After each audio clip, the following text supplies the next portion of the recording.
ఏపీలో మరో ఎన్నిక రసవత్తరం కాకుంది. ఏపీలో నేటి నుంచి స్థానిక సంస్థల ఎమ్మెల్సీ ఎన్నిక సంబంధించి నామినేషన్ల ప్రక్రియ మొదలైంది. అయితే ఈ నామినేషన్లకి ఇప్పటికే వైసీపీ తరపున బొత్స సత్యనారాయణ ఖరారు చేసింది వైసీపీ పార్టీ. ఇంకా టీడీపీ, జనసేన, బీజేపీ కూటమి నుంచి ఎవరు కూడా ఖరారు కాలేదు. ఈ రోజు నుంచి నామినేషన్ ప్రక్రియ మొదలైంది. ఉమ్మడి విశాఖలోని స్థానిక సంస్థల ఎమ్మెల్సీకి సంబంధించి స్థానానికి ఎన్నిక మొదలైంది. 13వ తేదీ వరకు కూడా నామినేషన్ ప్రక్రియ ఉండబోతోంది. 14 నామినేషన్ల పరిశీలన ఉంటుంది. ఇక 16వ తేదీన నామినేషన్ల ఉపసంహరణకి గడువుగా ఉంది. 30న ఎమ్మెల్సీ ఎన్నికలు ఉండబోతున్నాయి. మొత్తం మీద ఈ స్థానిక సంస్థల ఎమ్మెల్సీ ఎన్నికకు సంబంధించి ఓటర్ల సంఖ్య అంటే స్థానిక సంస్థల ప్రజాప్రతినిధులు సుమారుగా 838 మంది ఉన్నారు. అయితే వంశీకృష్ణ యాదవ్ గతంలో ఇక్కడ ఎమ్మెల్సీగా ఉండేవారు. ఆయన ఎమ్మెల్యేగా ఎన్నిక కావడంతో ఈ స్థానం ఖాళీ అయింది. ఇప్పటికే వైసీపీ తరఫున బొత్స సత్యనారాయణ అభ్యర్థిగా ప్రకటించింది వైసీపీ పార్టీ. ఇక టీడీపీ, జనసేన కూటమి అభ్యర్థిగా ఇంకా అభ్యర్థి ఖరారు కాలేదు. 838 మంది స్థానిక సంస్థల ఓటర్లకు సంబంధించి ఏదైతే స్థానిక సంస్థల ప్రజాప్రతినిధులు ఉన్నారో అందరూ కూడా దాదాపుగా గతంలో వైసీపీ ప్రభుత్వం అధికారంలో ఉంది కాబట్టి వారంతా కూడా వైసీపీ పార్టీకి సంబంధించిన వారే ఉన్నారు. ఈ నేపథ్యంలో వైసీపీ ఎలాగైనా గెలుస్తామనే ధీమా వ్యక్తం చేస్తోంది. మాజీ మంత్రి బొత్స సత్యనారాయణని అభ్యర్థిగా ప్రకటించింది. దీనికి సంబంధించి తాజా సమాచారం ప్రతినిధి వర్మ అందిస్తారు. వర్మ అందించే ముందు ఒకసారి బొత్స సత్యనారాయణ మాజీ మంత్రి ఈ ఎన్నికలకు సంబంధించి ఏం మాట్లాడారో చూద్దాం. జగన్మోహన్ రెడ్డి గారు నిర్ణయం తీసుకుని ఇవాళ ఎన్నికల్లో మన పార్టీ నిలబడాలని, పోటీ చేయాలని, పోటీ చేయడానికి కూడా కారణాన్ని ఏదో ఆశామాసిగా ఏదో 10 ఓట్లు తేడా ఉండి సరే నిలబెట్టుకుందామనో, లేదు అవతల పార్టీ వాళ్ళు ఒక 5 లాక్కొని మనం గెలుద్దామనో ఇవాళ పోటీ చేయట్లేదు. ఉన్న 800 పైసలకు ఉంటే 600 పైసలకు మన పార్టీకి ఉన్నాయి. అవతల పార్టీకి 215 ఉన్నాయి. సరే మన జరిగిన ఎన్నికల్లో నా మొక్క నచ్చుకో, నాయుడు మొక్క నచ్చుకో, ధర్మశ్రీ మొక్క నచ్చుకో, లేదు మా కనబాబు మొక్క నచ్చుకో, ఒకరిద్దరు అటు ఇటు వెళ్ళిపోయిన ఉంటే ఇంకో 10 మంది కలుపుకుంటూ 210 ఉంటాయి. 210 కోట్లతో నీ ప్రజాస్వామ్యంలో 600 ఉన్న దాంతో పోరాడుతున్నట్టు ప్రజాస్వామ్యం ఈ విషయాన్ని ప్రపంచానికి తెలియాలనే ఈ పోటీ.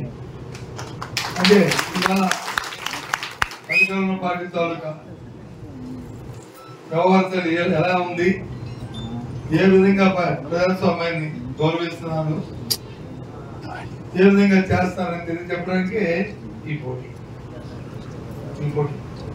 లేకపోతే అంత పెద్దగా కాదు. ఒక 5, 3, 10 ఉంటే పోటీ చేసి వాళ్ళకున్న అసంతృప్తి ఉన్న వాళ్ళు చేసుకోవాలి.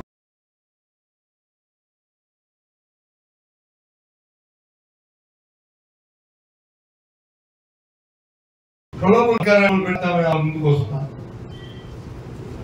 కాబట్టి దయచేసి మిమ్మల్ని అందరినీ కోరుతున్నాను, ఎవరు ఏ మనసు స్థాయిని మీరేమి పొగడు. మనందరం ఒక కుటుంబం. ఏ కష్టం వచ్చినా, సుఖం వచ్చినా మీ గౌరవం తగ్గకుండా మీ గౌరవాన్ని నిలబెట్టే ఈ పార్టీ నాయకత్వం పనిచేస్తున్న విషయాన్ని ఈ సందర్భంగా అది చిన్న పెద్ద లేదు. ఎందుకంటే గౌరవం అనేది ప్రతి మనిషికి చిన్నవాడికైనా అవసరం, పెద్దవాడికైనా అంత అవసరం. గౌరవ స్థాయిలో అది ఉండాలి.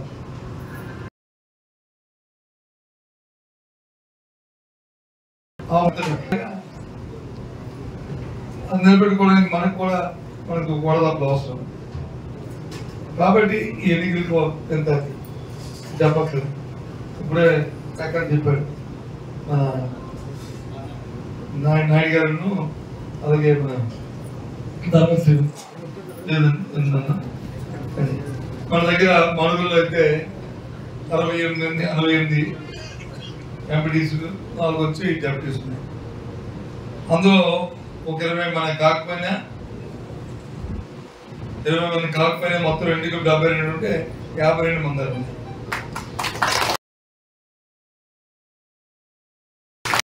టోటల్లో చూసుకుంటే 78 ఉన్నాయి. 78తో పాటు 3 డెప్యూటీస్.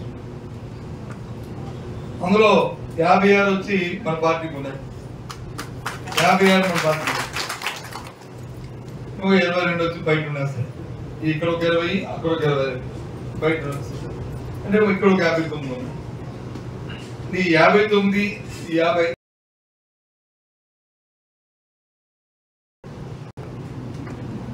ఒకటి ఇంకా అధిక వాళ్ళు చేయడం చూస్తాం. మరి మీ అందరూ ఎలా మనసు కట్టుకొని ఏ విధంగా స్థైర్యంగా ప్రజా శ్రేయస్ కోసం, పార్టీ కోసం, పెద్దల తాలూకా మాట కోసం నిలబడాలని నా తాలూకా అభ్యర్థన. జగన్మోహన్ రెడ్డి ఉమ్మడి విశాఖ స్థానిక సంస్థల ఎమ్మెల్సీకి ఎన్నికకి శంఖారావం పూరించింది. ఇప్పటికే నామినేషన్ల ప్రక్రియ మొదలైంది. 13వ తేదీ వరకు కూడా నామినేషన్ గడువు ఉంటుంది.